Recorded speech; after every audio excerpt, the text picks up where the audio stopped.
자, 오늘도 좋은 날입니다. 오늘은 특별히 사도 요한에 대한 말씀은, 사도 요한은 바로 그리스도를 우리에게 어떻게 제시하고 어떠한 그리스도를 누리라고 우리에게 말씀하고 있는가. 사실 사도 요한의 사역을 보게 되면 영원 전부터, 영원 과거부터 영원 후까지의 모든 온 우주를 총괄하는 그러한 사역의 내용을 기록합니다. 그래서 태초에 말씀이 계셨다. 거기서 말하는 태초는 영원 전이죠. 그리고 앞으로 일어날 새하늘과 새 땅, 새 예루살렘, 영원한 후에 대한 그런 이야기가 영원 전부터 영원 후에 모든 것을 총괄하고 있습니다. 사실 온 우주의 진짜 핵심, 중심, 그 내용이 무엇인가? 사실 이 우주를 우리가 이해하려면 아까 늘 말씀하셨죠. 우리 삼위일체 하나님, 바로 아버지 하나님을 알고 또 아들 하나님을 알고 영이신 하나님을 알아야 우주에 대한 실제와 중심과 내용을 사실 알 수 있습니다. 근데 그 아버지 하나님, 아들 하나님, 영이 성령 하나님께서 바로 사람에게 그분을 생명을 주시고 지속적으로 공급함으로 완전한 삼위일체 하나님을 나타내고 표현하는 게 하나님의 역사입니다. 하나님은 결국 하나님의 자신을 완전하게 표현할 겁니다. 이 우주에서. 그러기 위해서는 그래서 사람을 하나님의 형상대로 창조하셨고 바로 그 삼위일체 하나님이 그분 자신을 생명으로 사람들에게 주어 우리로 하여금 결국 하나님을 완전히 표현하고 나타낼 수 있도록 하시는 일, 그러한 중심적인 내용이 사도 요한이 그렇게 우주적으로 이렇게 기록을 했죠. 영원 전부터. 그러면 사도 바울은 그리스도를 어떻게 우리에게 제시하고 나누어 주는가? 첫 번째는 이렇게 말씀합니다. 요한복음 1장 1절에 태초에 말씀이 계시니라. 이 말씀이 하나님과 함께 계셨으니 이 말씀은 곧 하나님이시라. 이 사도 요한은 이 그리스도를 태초부터 계신 하나님이라고 말하는 거예요. 우리가 믿는, 우리가 체험하고 누리고 있는 이 그리스도가 누구신가? 그분은 태초부터 계신 하나님 자신이다. 이렇게 태초에 말씀이 계시고 이 말씀이 곧 하나님이셨다. 이렇게 말씀합니다. 그래서 우리가 믿는 그 하나님이 태초부터 계신 바로 그분이 그리스도가 하나님 자신이구나. 이렇게 우리에게 먼저 그리스도를 우리에게 보여줍니다. 그리고 나서 두 번째는 그분이 바로 아까 태초란 말이 있었지만 연이어서 읽어보면 1장 1절과 요한일서 1장 1절 읽어보니까 태초에 말씀이 계시니라. 이 말씀이 하나님과 함께 계셨으니 이 말씀은 곧 하나님이시라. 태초부터 있는 생명의 말씀에 관하여는 우리가 들은 바요, 눈으로 본 바요, 자세히 보고 우리의 손으로 만진 바라. 이렇게 말씀합니다. 여기서 보면 태초에 말씀이 계셨다. 근데 그리스도가 누구신가? 그분은 말씀이시라고. 말씀. 아까도 여기 요한일서 1장에도 태초부터 있는 생명의 말씀에 관하여. 그분, 우리 그리스도는 바로 말씀이신. 특별히 생명의 말씀이신. 그래서 이 그리스도는 바로 말씀이시다. 근데 이 말씀은 원래는 헬라어로 로고스라고 써요. 로고스란 의미는 사실 이 로고스 말씀은 하나님을 어떻게 정의하고 설명할 때 하나님을 설명하기 쉽지 않죠. 하나님을. 그래서 우리가 보통 어떤 주제가 있으면 이 주제의 정의는 뭐냐 이럴 때 바로 이 하나님은 한마디로 말씀이시다. 말씀. 그리스도는 말씀이시다. 이 말씀이 하나님에 대한 정의와 설명이다. 근데 그 말씀 안에 뭐가 있냐? 생명이 있었다. 그래서 여기에 기본적으로 그리스도는 말씀이시다. 계속해서 그리스도가 누구냐? 하나님의 말씀이다. 이런 말씀도 계시록 19장 13절에 기록되어 있죠. 또 그가 핏 뿌린 옷을 입었는데 그 이름은 하나님의 말씀이라 칭하더라. 그러니까 그리스도가 누구냐? 그분은 하나님의 말씀이다. 이렇게 말씀하고 이 말씀 안에 뭐가 있냐면 그분을 영원한 생명이라고 표현을 합니다. 다시 한번 요한일서 1장 2절에 이 생명이 나타내신 바 된지라. 이 영원한 생명을 우리가 보았고 증언하여 너에게 전하노니 이는 아버지와 함께 계시다가 우리에게 나타내신 바 된 이시니라. 바로 이 영원한 생명을 우리가 보았다 이렇게 말합니다. 그리스도를 영원한 생명으로 우리에게 제시하고 그 영원한 생명을 우리에게 이렇게 나눠주는 일을 바로 그분이 하시는 줄 믿습니다. 그래서 주님은 계속 자기 자신을 나는 생명이다. 나는 생명이다. 이런 표현을 진짜 많이 합니다. 왜? 그리스도 자체가 뭐예요? 영원한 생명 자체인 줄 믿습니다. 그래서 우리가 영생을 얻었다는 것은 바로 영원한 생명이신 그리스도를 우리가 얻었다는 거예요. 우리가 그리스도를 믿고 영접하면 우리는 당연하게 영원한 생명을 갖는 겁니다. 구원이라는 것은 영원한 생명을 갖는 것을 구원이라고 말합니다. 뭐 우리가 천당 간다 이런 개념이 아니라 그분이 실제로 우리 안에 구원으로 와 계시는 줄 믿습니다. 계속 보니까 요한일서 11장 25절과 14절 6절도 예수께서 이르시되 나는 부활이요 생명이니 나를 믿는 자는 죽어도 살겠고 예수께서 이르시되 내가 곧 길이요 진리요 생명이니 나로 말미암고는 아버지께 올 자가 없느니라. 계속 바로 우리 사도 요한은 그리스도를 영원한 생명으로 주님 자신도 나는 영원한 생명이다. 난 생명이다. 왜? 그분은 바로 그 생명을 우리에게 나눠주기 위해서 오신 겁니다. 그 생명을 지금도 우리에게 계속 공급하시는 줄 믿습니다. 영원한 생명은 바로 우리에게 그 생명을 나눠주기 위한 것이다. 이렇게 말씀을 합니다. 결국 계시록 끝에 가도요. 요한이 쓴 계시록 끝에 가도 그 보호자에서 바로 그 생수가 흘러나오는데 그 뭐예요? 그 생명수죠. 생명. 우리가 생명. 영원한 생명. 그 생명이 흘러나온다. 우리 계시록 22장 1절 또 그가 수정같이 맑은 생명수의 강을 내게 보이니 하나님과 및 어린 양의 보좌로부터 나왔어. 하나님과 그 어린 양의 보좌로부터 흐르는 것이 무엇이냐? 바로 그 생명수. 우리 그리스도 자신입니다. 결국 그것이 흘러서 우리 모두에게 공급되고 적셔지고 그것으로 말미암아 우리가 살게 되는 바로 주님은 바로 이 생명으로 그리스도를 우리에게 제시하고 보여주고 있습니다. 또한 사도 요한은 그리스도가 어떠한 분이신가? 그분은 하나님의 독생자다 이렇게도 표현을 합니다. 독생자. 우리가 많이 듣죠. 독생자. 1장 18절 3장 16절에 본래 하나님을 본 사람이 없으되 아버지 품속에 있는 독생하신 하나님이 나타내셨느니라. 하나님이 세상을 이처럼 사랑하사 독생자를 주셨으니 이는 그를 믿는 자마다 멸망하지 않고 영생을 얻게 하려 함이라.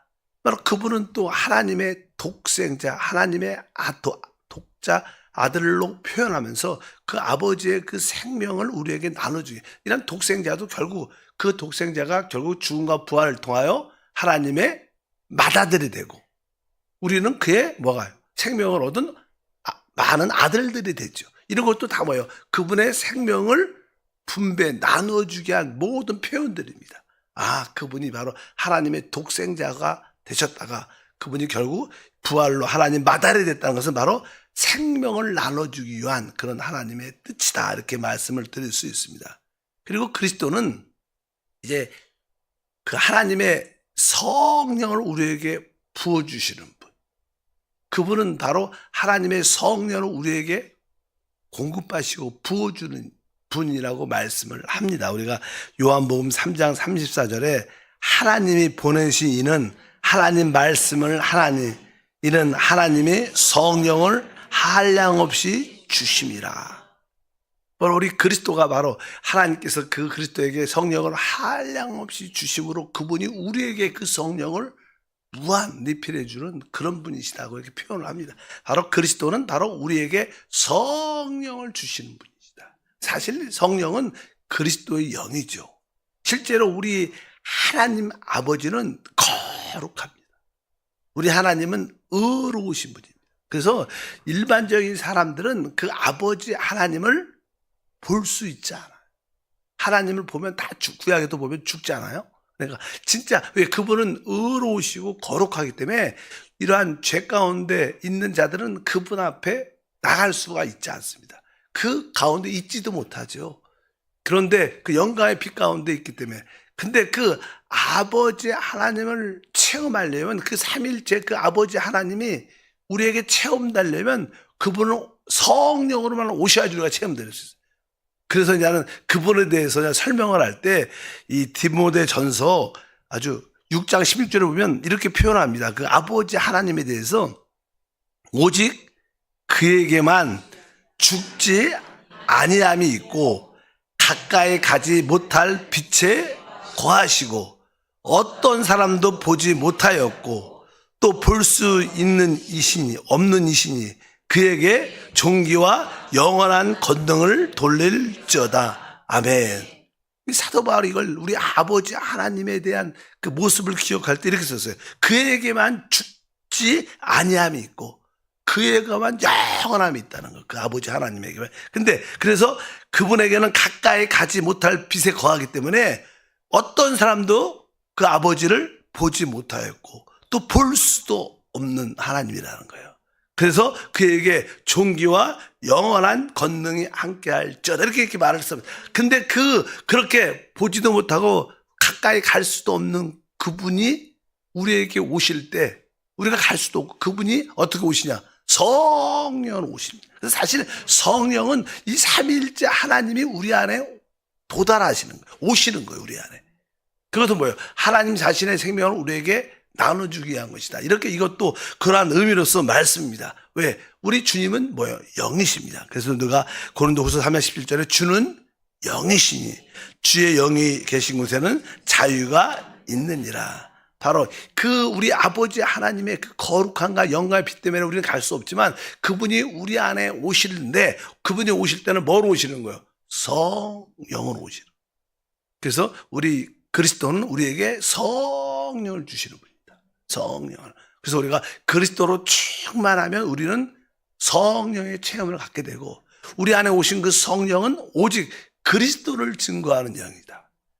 누가 성령 받고 다른 이야기 하는 사람들, 이단들은 대부분 성령 이야기를 하지만 다른 이야기를 합니다. 왜?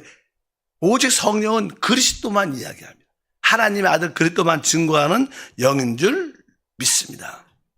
그리고 나서 이제 그 사도 바울은 한편적으로 우리에게는 죄와 허물들이 있죠.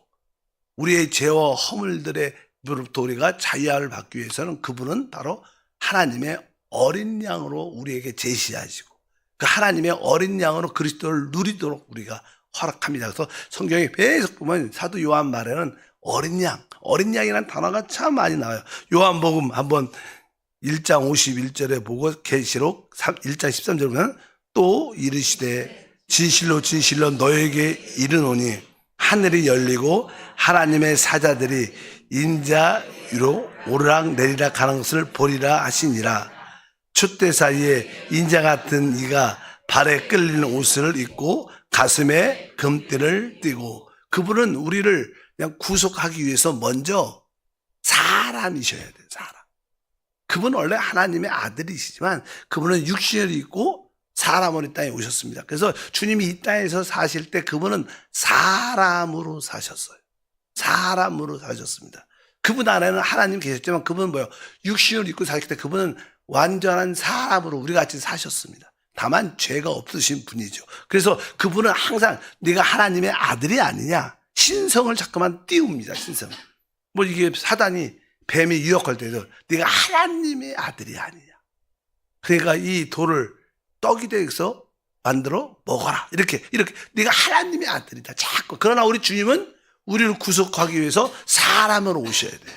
주님은 이 자꾸만 사단이나 하나님의 아들로 자꾸만 진칭할 때 나는 인자다. 난 사람으로 왔다. 왜? 그분이 인자로 와야지 우리를 구속할 수 있어요. 그분에게 피가 있어야 되죠. 왜? 피 뿌림이 없으면 제사함이 없습니다. 그렇기 때문에 그분이 나는 인자다. 계속 오늘 말씀이 그래서 바로 하늘이 열리고 하나님의 사자들이 인자 위에 오르락 내리락 것을 너희가 볼 것이다. 사실 뭐 우리 인자하신 우리 그리스도께서 그를 호위하고 그를 지키는 그를 보호하는 게 천사들이 늘 왔다 갔다 수없이 하죠. 이렇게 천사들이 오르락 내리락 하면서 볼 것이다. 우리가 영적인 눈만 뜨이면 그런 모습을 볼 수 있고요. 우리가 믿음으로도 볼 수 있는 줄 믿습니다. 또 여러분에게도 여러분을 돕는 뭐가 있어요? 다 천사들이 실제로 있어요. 다 있습니다. 자기의 수호 천사라고 표현할 수도 있겠지만 어쨌든 우리를 돕는, 우리가 하나님의 아들이고 천사는 우리의 종이기 때문에 하나님의 후사를 돕는 그런 천사들이 있기 때문에 여러분들은 종종 이게 순간적으로 어떤 교통사고나 어떤 나올 때 순간적으로 어떤 하나님이 도와주셨어. 기적이 일어났어. 사고가 그렇게 났는데 다치질 않았어. 그것은 대부분 뭐예요? 그 천사들이 다 도운 거예요. 항상 우리를 보호하고 지키라고 항상 우리에게 그런 천사들이 있는 것을 여러분들이 믿으시고 그 천사를 이렇게 부리고 사용할 수 있기를 바랍니다. 그러니까 또 촛대 사이에 인자 같은 이가 발에 끌리는 옷을 입고 여기에 인자 사람으로 그분이 오신 이유는 바로 그분에게 사람의 피가 있어야 돼. 그래야지 우리를 구속할 수 있고, 그래서 그분은 하나님의 어린 양이다 이렇게도 표현합니다. 그래서 이 사도 요한은 그리스도를 인자로 우리에게 보여주고 또 피를 가지신 하나님의 어린 양으로 우리를 보여주셔서 우리의 죄의 근본적인 문제를 해결하신다고 말씀합니다. 요한복음 1장 29절에 이제 어린 양이 나오죠. 이튿날 요한이 예수께서 자기에게 나오심을 보고 이르되 보라 세상 죄를 지고 가는 하나님의 어린 양이다. 이렇게 그리스도를 세상 죄를 지고 가는 하나님의 어린 양이다. 그래서 영원 전부터 이미 하나님의 어린 양이 준비가 돼 있었어요. 하나님은 전지하시니까 미리 영원 전부터 영원 후를 다 보시니까 바로 그분이 이미 영원 전부터 하나님의 어린 양으로 계셨다고 말씀합니다. 여기 어린 양, 뒤에 보면 계시록 5장 6절, 13장 8절, 22장 1절 어린 양의 표현들 읽어볼까요? 내가 또 보니 보좌야 내 생물과 장로 사이에 한 어린 양이 서 있는데, 이렇게 어린 양이 서 있는데 일찍이 죽임을 당한 것 같더라. 죽임을 당한 어린 양의 생명책에 창세 이후로 이름이 기록되지 못하고 이 땅에 사는 자들은 다 그 짐승에게 경배하리라. 또 그가 수정같이 맑은 생명수의 강을 내게 보이니 하나님과 및 어린 양의 보좌로부터 나와서, 이 그리스도가 누구인가? 바로 하나님의 어린 양. 계속 보좌에도 계신 분이 바로 그 어린 양, 우리 주 예수 그리스도가 바로 우리의 죄를 위한 하나님의 어린 양으로서 우리의 죄의 문제를 해결하신 분으로 사도 요한은 우리에게 제시하고 그 어린 양이신 그리스도를 우리가 체험하고 누리라고 우리에게 말씀하는 줄 믿습니다. 그분은 바로 이러한 인자하신 그리스도는 이러한 피를 갖고 영원한 속죄를 이루셨기 때문에 그분이 한번 드려준 그 피는 영원한 효능이 있죠. 구약에는 송아지나 염소의 피가 날마다 드려졌지만 우리 영원하신 그리스도의 피는 한 번 제사로, 그래서 우리는 완전한 과거, 현재, 미래의 모든 죄의 문제가 처리된 줄 믿습니다. 더 이상 사실 우리는 죄로 인하여 고통을 받을 필요는 없죠. 사실 다만 우리가 죄를 지면 하나님 관계가 좀 불편하니까 우리가 자백하고 회개하고 씻어내면 또 관계가 자유로워집니다. 더 이상 죄의 문제로 우리가 지옥을 간다든가 그런 것은 없습니다. 왜? 그분의 영원한 피가 한번 뿌려졌기 때문에 영원한 속죄가 이루어진 거예요. 이제 앞으로 우리 연약함은 하나님과의 친밀한 교제의 문제지 심판의 문제가 아니다. 그 영원한 속죄가 이루어졌습니다. 그래서 그분은 인자와, 우리가 그분을 인자와 하나님의 어린 양으로 체험하고 누려야 된다 이렇게 말씀을 합니다. 그래서 이제 하나님은 바로 하나님과 우리 사이에 화목제물이 그리스도가 되신다 이렇게 표현을 합니다. 화목제물. 원래 하나님과 우리의 관계가 어떤 문제가 있죠. 죄라는 문제를 갖고 있어요. 그래서 아주 좀 이렇게 하나님도 올 수 없고 우리도 갈 수 없는 어떤 좀 편치 않는 그런 상태 가운데 있는데 이 하나님과 우리의 관계를 이제 화평케 하는 모든 문제를 제거함으로 말미암아 그분은 우리의 화복 제물이시다. 그리스도는 이렇게도 표현합니다. 요한 1서 2장 2절에 그는 우리의 죄를 위한 화복 제물이니 우리만 위할 뿐 아니요 온 세상의 죄를 위함이라. 그래서 우리가 예수 그리스도를 이렇게 소유하고 있으면 하나님과 우리의 관계는 다 화목된 거예요. 화목될 수 있는 길이 열린 겁니다. 혹시 우리 상태가 불편할지라도 다시 한번 나의 화목제물이신 그리스도를 통하여 아버지께 나갑니다. 그럼 모든 막힌 방해물들이 다 사라지고 주님 안에 참된 자유가 함께할 줄 믿습니다. 그래서 그분은 바로 우리의 화목제물이시다. 그래서 하나님과 나와의 모든 관계는 더 이상 꺼리낌이 없다. 하나님과 그 평강을 누리길 바랍니다. 자꾸만 하나님과 평강이 없는 사람들은 여러분들이 그리스도가 나의 화목제물이시지. 하나님과 나의 사이에는 평강밖에 없지. 평강이지. 자꾸만 그분의 화목제물을 누려야 된다는 거예요. 그럴 때 그분의 생명을 더욱 마음껏 누리게 될 줄 믿습니다. 또 이 그리스도는 하나님 앞에서 우리의 대언자가 되십니다. 대언자라는 뜻은 변호사라는 뜻입니다. 파라클레토스 이런 뜻. 변호사. 그러니까 그분은 우리의 변호사입니다. 우리가 그냥 나오죠. 요한일서 2장 1절에 나의 자녀들아 내가 이것을 너희에게 쓰면 너희로 죄를 범하지 않게 하림이니 만일 누가 죄를 범하여도 아버지 앞에 우리에게 대언자가 있으니 곧 의로우신 예수 그리스도시라. 혹시 우리가 연약하여 죄를 범하여도 아버지 앞에 우리에게 대언자가 있다. 대언자랄까요? 우리가 쉬운 말로 변호사죠. 변호사. 요즘 어떤 법적인 문제가 생기면 대부분 변호사를 우리가 얻어서 그 변호사가 모든 것을 대신해서 우리에 대해서 이렇게 변호해 주죠. 이렇다. 그렇죠. 우리의 대언자 변호사는 오직 주 예수 그리스도십니다. 사실 우리에게는 문제가 많아요. 연약함들이 많습니다. 그래서 사단은 항상 우리의 연약함을 가지고 우리의 실패를 가지고 늘 말합니다. 이 사단이 하는 일은 뭐냐? 우리를 양심에 참소. 그래서 사단은 밤낮 우리 양심을 참소합니다. 성경 그렇게 써 있어요. 계시록 12장 10절에 내가 또 들으니 하늘에 큰 음성이 있어 이르되 이제 우리 하나님의 구원과 능력과 나라가 또 그의 그리스도의 권세가 나타났으니 우리 형제들을 참소하던 자 곧 우리 하나님 앞에서 밤낮 참소하던 자가 쫓겨났고, 그러니까 이 사단이 하는 일은 바로 우리를 밤낮 참소하는, 여기 써 있죠. 그러니까 하나님 앞에서 밤낮 참소하던 자가 쫓겨났다. 이 사단은 우리 양심에 계속 우리의 허물을 가지고 죄를 가지고 우리의 합당치 않는 그런 모습을 가지고 계속 하나님 앞에 서서 말하죠. 하나님 당신은 거룩한 자입니다. 하나님 당신은 의롭지 않습니까? 근데 저 사람 보십시오. 당신이 구원한 저 사람 또 죄졌습니다. 또 실패했습니다. 늘 반역적인 모습이 있지 않습니까? 이렇게 우리 그러한 참소를 우리 양심에 딱 그 사람이 양심에 이 사단의 참소 정죄를 받아들이면 사람이 약해집니다. 맞아. 나 같은 사람이 무슨 복을 받겠어. 난 안 돼. 그래 안 돼. 이렇게 자포자기 포기합니다.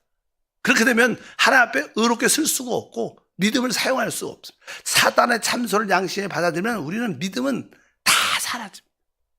그런데 항상 사단이 우리에 대해서 하나님 앞에서 참소할 때마다 누가 우리의 변호사가 있어요. 사단이 이 사람은 또 죄를 졌습니다. 이렇게 말하면 주님이 나타나셔서 말해요. 아버지, 내가 이 사람의 변호사, 내가 합니다. 내가 이 사람의 죄는 이미 내가 2000년 전에 십자가에서 다 끝냈습니다. 이 사람에 대해서 더 이상 말할 필요 없어요. 내가 책임집니다. 누가 책임져? 그리스도가 책임져. 그분이 변호사, 대언자. 좋은 말이죠. 그러니까 주님이 나의 변호사. 우리가 자꾸만 우리가 변호하려고 하니까 나의 변호사는 그리스도입니다. 나는 오늘도 주님 안에 숨어 있습니다. 주님 아래에 있습니다. 주님이 하십시오. 나는 그 주님의 피로 구속받은 자입니다. 주님이 나의 변호사, 나의 대언자입니다. 그래서 하나님 앞에서 우리가 무엇을 이렇게 말을 할 때 우리의 의가 아니라 그리스도가 우리의 의로 가지고 나가야 된다. 이렇게 말씀을 드릴 수 있습니다. 사단이 하는 일은 우리 양심에 밤낮 참소하는 거다. 그래서 여러분들이 너무 죄의식이 강하고 실패의식이 강하면 여러분들은 하나님의 은혜와 능력을 체험하지 못합니다. 우리는 원래 허물이 많은 자입니다. 부족한 자입니다. 그래서 그분이 그것을 담당하러 오셨고 이제 그분 때문에 우리가 은혜로 사는 것이지 우리의 상태에 관계 있지 않습니다. 그래서 신앙에서 너무 자신의 상태에 민감하면 좋은 게 아니에요. 우리는 믿음의 주님을 바라보는 거지 내 상태를 바라보는 게 아닙니다.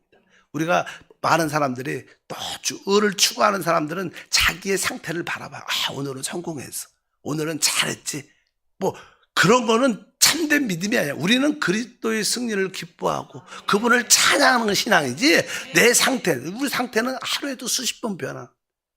우리는 그리스도의 표를 씻겨줬고 우리의 대언자, 우리 변호사는 예수 그리스도.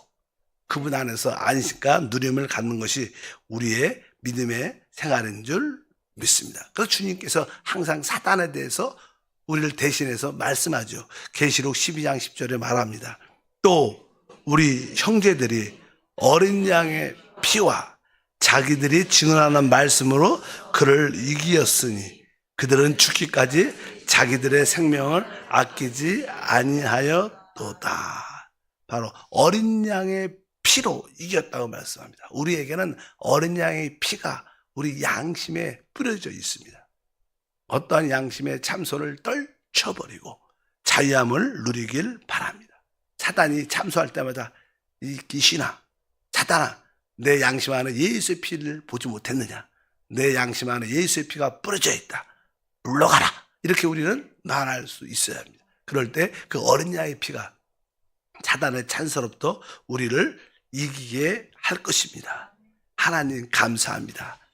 사도 요한은 그리스도를 아주 다양하게 풍성하게 우리에게 제시하고 또 그러한 그리스도를 누리도록 우리를 이끌어 주심을 감사합니다. 순간순간 그리스도를 우리의 모든 것으로 받아들여 하나님을 증거하는 통로가 되게 도와 주옵소서. 다시 한번 그리스도를 나의 대언자, 나의 변호사로 주심을 감사합니다. 그분을 힘입어 모든 일을 행하게 하옵소서. 그분을 힘입어 담대한 믿음으로 주를 섬기게 하옵소서. 주 예수 이름으로 기도합니다. 아멘. 하늘에 계신 우리 아버지여, 이름이 거룩히 여김을 받으시오며 나라가 임하시오며 뜻이 하늘에서 이루어진 것 같이 땅에서도 이루어지리다. 오늘 우리에게 일용할 양식을 주시옵고 우리가 우리에게 죄 지은 자를 사하여 준 것 같이 우리의 죄를 사하여 주시옵고 우리를 시험에 들게 하지 마시오. 다만 악에서 구하시옵소서. 나라와 권세와 영광이 아버지께 영원히 싸움나이다.